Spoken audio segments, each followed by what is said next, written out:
तिचे संस्कार सुरू होतात आणि तेव्हापासूनच तिच्या त्यागाला जी सुरुवात होते ती आई म्हणजे त्यागाचं दुसरं रूप आहे, काही झालं तरी.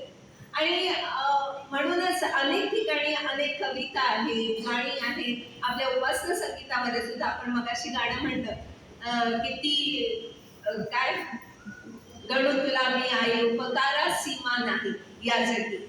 आणि खरोखरच आईच्या उपकाराला काही सीमा नाही. मला एक छोटीशी गोष्ट आठवते यावेळेस.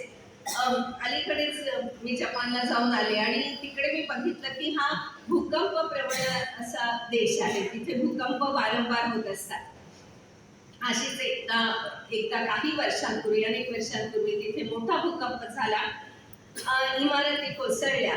पुन्हा ते इमारतीचं मलबा हटवण्याचं काम सुरू झालेलं होतं आणि ज्यावेळेस ते सगळे वर्कर्स, कार्यकर्ते तिकडे गेले तो सगळा इमारतीचे अवशेष हलवण्यासाठी, त्यावेळेस त्यांना एक असा थोडासा उंचवट्यासारखा ढिगारा दिसला. त्या ठिकाणी त्यांनी थोडंसं ते बाजूला करून पाहिलं तर एक आई, एक माता, एक महिला तिथे बिलकुल अशी उकडू अवस्थेत अशी मध्ये होती आणि अगदी हात आत असे घेतलेले होते तिने आणि अशी ती झोपलेली आढळली. ज्यावेळेस तिला पाहिलं तर तेव्हा तिचे प्राण काही नव्हते, कारण काहीतरी कोसळलेलं असेल त्याच्यामुळे ती गतप्राण झालेली होती.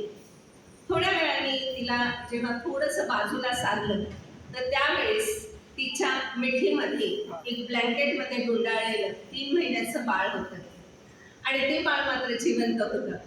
आणि त्या जिवंत बाळाच्या खिशामध्ये एक चिठ्ठी होती की बाळा, तू जर जिवंत राहिलास तर तू हे लक्षात ठेव की मी तुझी आई तुझ्यावर सतत प्रेम करत राहील.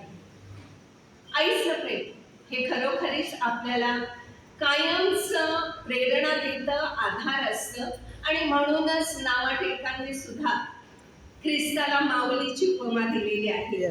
ख्रिस्त गुरु माऊली ग माय माझी, ताप पाप संतप्त जनांची अविरत सावली.